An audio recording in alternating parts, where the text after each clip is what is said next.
name is Corey Walker. I'm the Wake Forest Professor of the Humanities at Wake Forest University, and I want to welcome you to our second conversation this afternoon on the theme of history, a history of slavery, race, and policing. Our first panel discussion earlier this afternoon for this University Studying Slavery webinar brought together 6 institutions from the Triad region of North Carolina to discuss the ways in which the history of slavery has challenged the history of these institutions, as well as their missions going forward. In our conversation this afternoon, we'll start with looking at not only the history of slavery, but most importantly, the legacies of slavery in our contemporary moment, particularly in light of the recent killings of Ahmaud Arbery, George Floyd, Breonna Taylor, and so many others that have caused an uproar across our nation and indeed across the world. Joining us in framing our conversation this afternoon is my colleague from Wake Forest University, Kami Chavis, who is Associate Provost for Academic Initiatives at Wake Forest. She's also Professor of Law and Director of the Criminal Justice Program at Wake Forest. Kami's also a well-recognized expert who's been featured nationally and internationally in media outlets, frequently on CNN, NPR, New York Times, and Huffington Post, discussing the challenging ways in which policing and cultures of policing frustrate and challenge the fulfillment of American democracy. We also have with us this afternoon, Oliver Thomas. Oliver Thomas is a professor of African American Studies at North Carolina A&T University, and Oliver will provide us with an overview and wrap up of the conversation this afternoon. One of the features of this conversation will be the opportunity for all of us to engage one another through breakout sessions. So after Kami presents her framing remarks, we'll go and break off and engage in some critical conversation, and then we'll come back together where Oliver will grab some of the key themes from those conversations and then provide us with some closing remarks.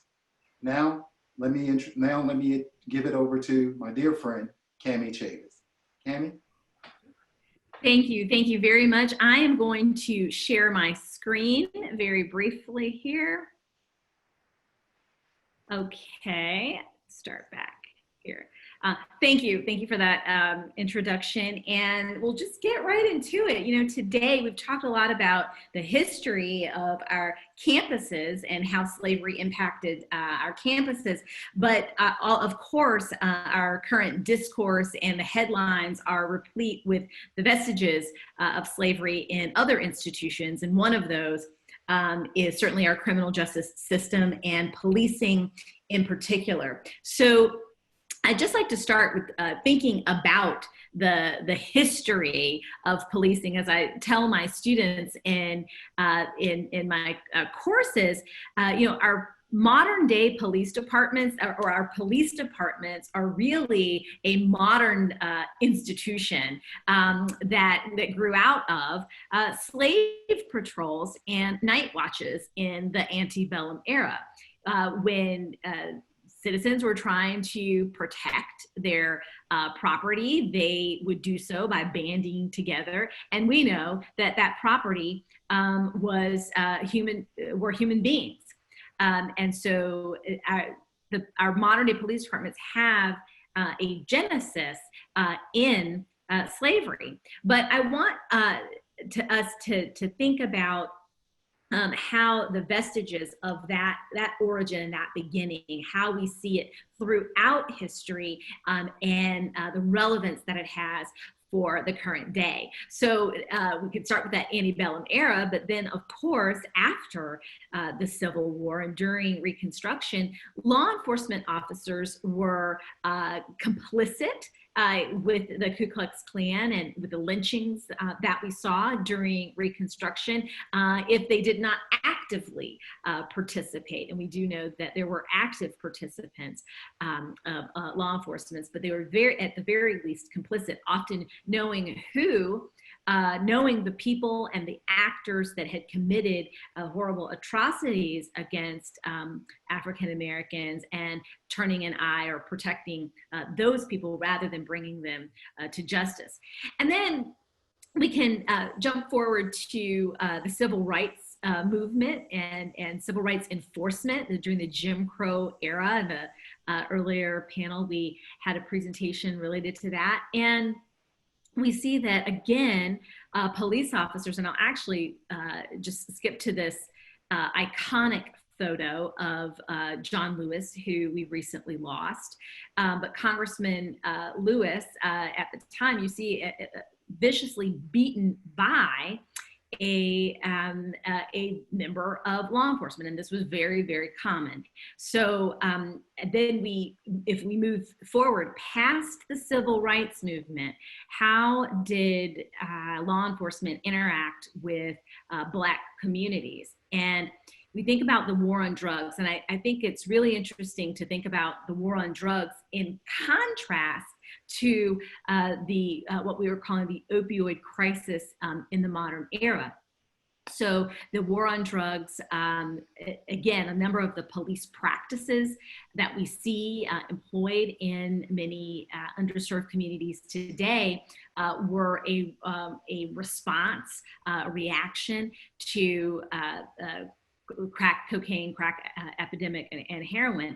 There's not a lot different about the opioid crisis other than the law enforcement's response to this. We treat, in law enforcement, we see the opioid crisis treated as a public health issue, as was the crack cocaine epidemic, a public health issue, but a very different law enforcement response. Today, we have law enforcement, they carry medication and things like this to help those who are suffering from this, but it was a law and order crackdown response earlier. And so when we think about those disparities, it's against this backdrop that we see the disparities and the different and disparate treatment of people of color. So our modern day law enforcement agencies, I just mentioned this, they don't often reflect the population that they're serving. And it's many modern police departments, they lack diversity. So what it makes it seem like we have law enforcement officers that are an occupying force rather than the guardians of the community and there to serve the community. There's a lot I could say about the efforts to diversify police departments. Those are laudable efforts, but we also know that Black officers and Latino officers are still subject to the cultures within those police departments, and so they can also take on the negative aspects of cultures that exist within police departments, but also they happen to be retaliated against in disparate numbers as well. And so when they try to make changes, we often see them punished more harshly and retaliated against. I just want to take a few moments and go through a few of the disparities that we see. Obviously, a lot of folks are familiar with the practice of stop and frisk in New York City. This practice not only exists in New York City, but many of our large police departments employ this practice of an officer stopping someone on the street, immediately putting their hands on them and frisking them for drugs or weapons. This practice is disproportionately reserved for Black and Latino males, as it was in New York City and in other areas where we've studied it. Those groups bear the burden of that. And I mention this because not only is if this has happened to someone, it is it can be very intimidating and an intrusion, but it's a really ineffective and inefficient law enforcement practice. They don't often find, you can see here, only 2% of frisks resulted in a weapon actually being found. So we know that African Americans are more likely to be stopped by law enforcement. And I just want to, when we think about the different stages of criminal, of law enforcement interactions with citizens, African Americans, not only are they stopped more, right, but they are also searched more. So their persons or their cars are searched more than their white counterparts. And so when we see being stopped more and searched more, these encounters can sometimes lead to uses of force. And what's important to understand is that at every single if we think about use of force on a spectrum, on a continuum, at every single point in that continuum, force is used disproportionately against Blacks. So police are more likely to put their hands on Blacks than whites in similar situations, pushing into a wall, handcuffs, drawing weapons, and you can see that the behaviors become more intrusive as we kind of go along this spectrum, pushing to the ground, pointing a weapon, and using pepper spray. So at every point, African Americans are treated differently when we're thinking about force. This becomes very apparent if you remember the shooting of Michael Brown a few years ago.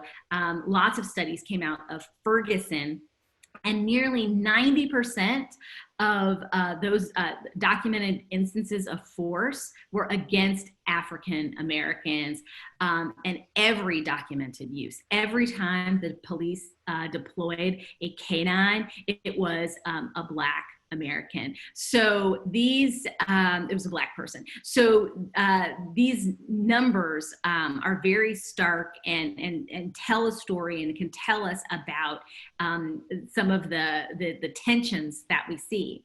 I also just want to mention that the police shooting. So when we think about uses of force, what we a lot of times see in the news are police shootings. And Blacks, again, are more likely to be shot than their white counterparts. Again, force is used against African Americans at a rate of 3 times that as it is used against whites. And again, unarmed African Americans are nearly 3 times more likely to be shot by the police. So we, again, the disproportionate numbers do not lie. So we have a number of, and again, we can think about, well, why is that? You may have people that say, well, there's, different criminality, the incidence of criminality and the need to use force in these. But remember that we're controlling, these studies control for all of that. So it's undeniable that when police use force, particularly deadly force, they're doing so disproportionately against Blacks in this country. There have been a number of reforms, and I won't go into all of these today, but it just, as we think about this, there's a huge emphasis on training.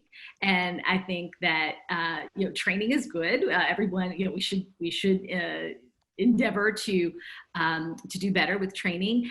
But in my work, I've often say I'd rather hire people that I don't have to train out the propensity for racial bias or the propensity for violence. It's much easier to hire the right people. So maybe we should look at that, hire the right people, and also limit their ability to have some of those interactions that I showed you earlier, those interactions that can turn deadly. And there are, again, a number of different proposals leading all the way up to, abolishing or defunding the police, which again, those terms mean abolishing means abolishing, but defunding can mean a number of different things to different people in terms of maybe we reallocate resources to better serve the community that don't have to do with the criminal justice system. And the final thing that I'll say is, I participated in a study with the Joint Center for Political and Economic Studies, Urban Institute, and the Joyce Foundation.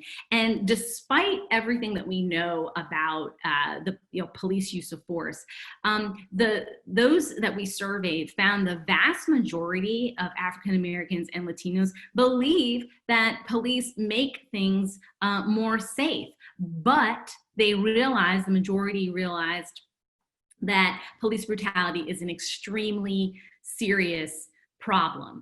And so it is not that police or these institutions were the problem, but it is the ways in which they are policing Black communities. And there were some recommendations like shifting away from zero tolerance policies and focusing on more violent crime rather than low-level drug interdiction, those types of things. So we have solutions, but I think we're at a real crossroads in our country in thinking about this institution of the policing as an institution, and really have to reckon with the vestiges of slavery and racial discrimination before things will get better. At this point, we are going to have you all join breakout rooms so we can continue the discussion. And for our panelists, we have a few questions in the chat about policing and our campuses. Thank you.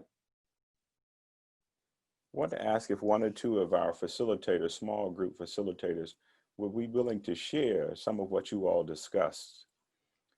And as one or two share, I want to invite other facilitators to please share in the chat words, a particular story that you heard in the group. But if there's any one of our facilitators, one or two of you who'd like to share with the larger group. Well, Oliver, the group I had was dynamic and great. In response to how the recent police incidents across the nation have challenged campus and community, we're reminded by one of our conversationalists that when businesses boarded up their businesses in one city in the nation, those boards became an opportunity for the community to come together and create art. Whereas individuals thought it was going to be an property, it became a moment where individuals came together and created new forms of art and new forms of community. And that was really amazing and really touched one of our members. And also relative to what can universities studying slavery do for campus and community around the learnings that we have engaged. One of our conversationalists reminded us that it is so very important that the knowledge and understanding and the resources shared in this consortium be sustainably and systematically shared with broader community partners so that community groups, genealogical societies, social justice organizations can draw on and learn from the learnings that are gathered in university study in slavery to continue to extend that work so that we can build a brighter future for everyone. So we had a great conversation. Well, I'm glad to hear that you all had a great conversation and in similar ways thinking about connecting the dots between these various aspects of society. In our own small group, we talked about this relationship between signs and language, and a current student at the University of Florida, Sonny Monroe, even talked about the ways in which simply changing the chant, excuse me, gator bait, abolishing the chant gator bait, how many students thought, yes, we should do that.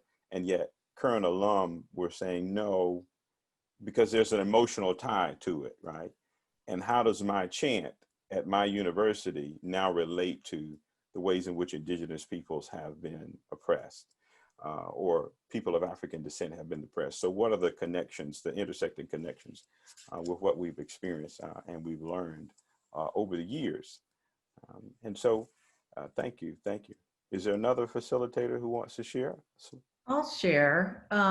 We talked in our group, we had a great discussion too. We talked in our group about how nostalgia and amnesia, selective amnesia, can create the possibility of repeating history over and over and over again. And as I was listening to Kami talk about the slave patrols and so on, my mind went straight to, I recently read Wilmington's Lie, which is about the 1898 massacre. First, it was a coup of African-American elected officials, and then a massacre and running people out of town. And at that time, it was, of course, the Democratic Party, which was the white supremacy party, that was the ticket that they ran on. And they had enforcers called red shirts. And they were basically vigilantes who they sent out to the polls armed to keep African Americans from voting. And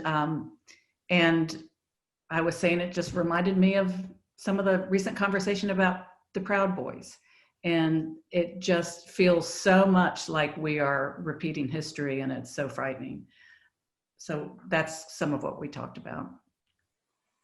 Absolutely, absolutely. And so there's not only this relationship between institutions and the history of these institutions and the way stories have and have not been told or retold, but how do we carry these histories in our bodies such that we experience trauma even when we hear the words Proud Boys, stand back and stand by, that there are Black and brown bodies and white bodies that have been protesting and working through anti-racist activities, right? There's a response even in our bodies, and something within our bodies, in our DNA, is quite aware of what we have heard over these years. So thank you, Dr. Walker and Dr. Tribble, for sharing.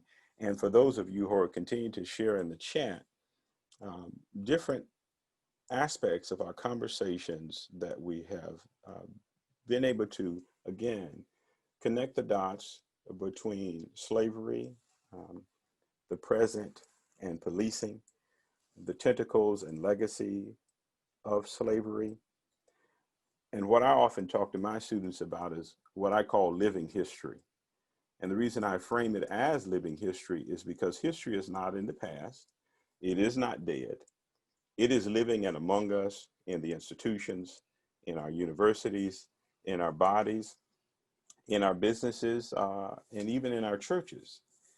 In the ways in which we respond to this institutional racism, the way we respond to the legacies of slavery and the tentacles of oppression. But what are the intersections between all of these pieces, power and privilege? And so as we wrap up our conversation, at least for today, but certainly not end our conversation, to continue our conversation, not only among us who are here, but for those other universities as well.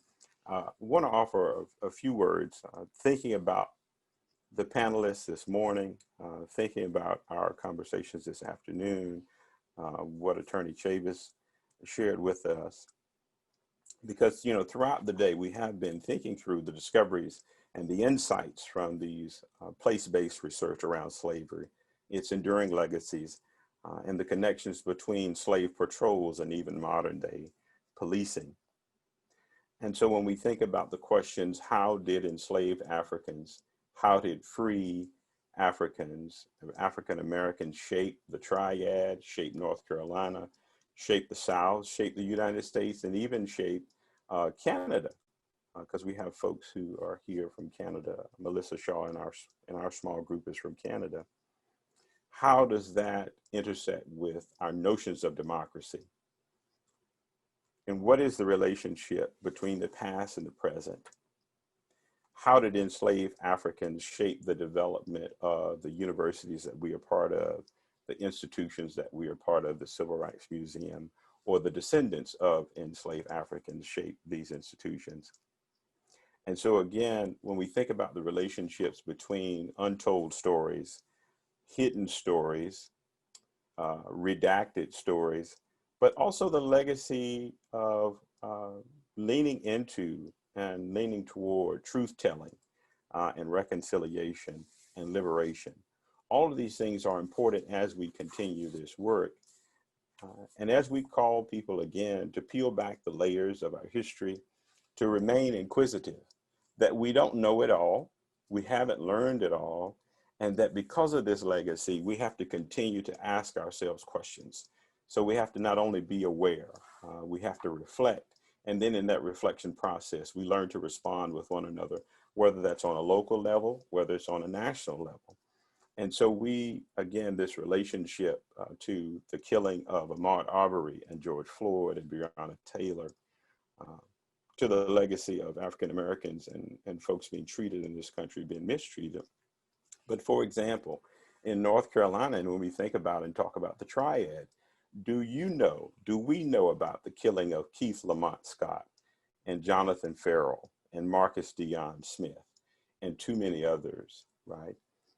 And if we're going to ask this question, how can we make a stronger connection to USS work, given the legacies of slavery and race? We must be aware of and continuously reflect on the relationship between the past and the present, particularly in our own communities. And whether that community is our own family, right? Asking the critical questions of our family. I want to share with you just a little bit from an article written by Professor Marlise Durer, an African-American woman scholar. The title of her article is, "What is the difference between slave patrols and modern day policing, institutional violence in a community of color?" And here's what she writes. "History chronicles the development of policing in colonial America, not just focusing on the North in the 1700s, but also the creation of slave patrols in the South. Slave patrols having been known as paddy rollers.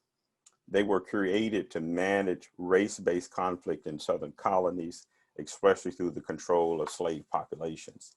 And here's what some of their duties were: to search slave lodges, to keep slaves off of roadways, to break up slave organized meetings, to check documents, to enforce slave codes, to catch runaway slaves, and to guard against slave revolts."